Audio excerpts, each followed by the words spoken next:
اس کا کوئی شریک و ساجدار نہیں، وہی خالق و مالک زندگی اور موت کا مالک ہے، اور وہی تنہا اکیلا اپنے سارے مخلوقات کی عبادتوں کا اکیلا حقدار ہے۔ اللہ اس کے فرشتوں پر ایمان، یعنی فرشتے یہ اللہ کے نوری مخلوق ہیں اور یہ کبھی اللہ کی نافرمانی نہیں کرتے، ان کی تعداد اللہ تعالیٰ کے علاوہ کوئی نہیں جانتا، اور یہ اللہ کے حکموں کے پابند ہیں۔ اللہ نے انہیں پیدا فرمایا ہے، یہ خالق نہیں بلکہ یہ مخلوق ہیں، اور ان کے اندر خدائی کوئی قدرت اور طاقت قطعا نہیں ہے۔ اللہ کے رسولوں پر ایمان، یعنی اس بات پر ایمان لانا کہ اللہ تعالیٰ نے جتنے پیغمبروں کو بھیجا ہے، چاہے ہمیں ان کی تعداد معلوم ہو یا نہ ہو، ہمیں ان کے نام معلوم ہو یا نہ ہو، ان سارے رسولوں پر نام یا بنا نام کے ایمان رکھنا کہ وہ اللہ کے برگزیدہ بندے تھے، وہ انسان تھے، وہ سارے کے سارے مرد تھے، اور وہ اللہ کے پیغام کو پہنچانے کے لیے بھیجے گئے تھے، اور سارے رسولوں نے پوری امانت داری اور دیانت داری کے ساتھ اللہ کے ہر پیغام کو بندوں تک پہنچایا۔ پھر اللہ تعالیٰ نے انہیں ان سے جتنا کام لینا تھا، جب وہ کام اللہ لے لیا تو موت کے ذریعے حضرت عیسیٰ کے علاوہ موت کے ذریعے لوگوں کو اپنے پاس بلا لیا۔ کسی بھی رسول کے اندر، کسی بھی نبی کے اندر خدائی ذرہ برابر طاقت نہیں تھی۔ اس پر ہمارا ایمان ہونا چاہیے۔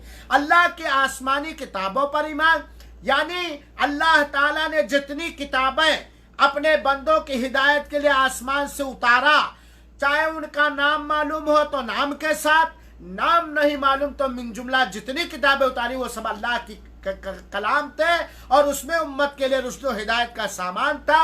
قرآن کی یہ آخری کتاب ہے جو نبی کا معجزہ تھا، یہ تحریف اور تبدیل اور ہیر پھیر سے محفوظ رہا۔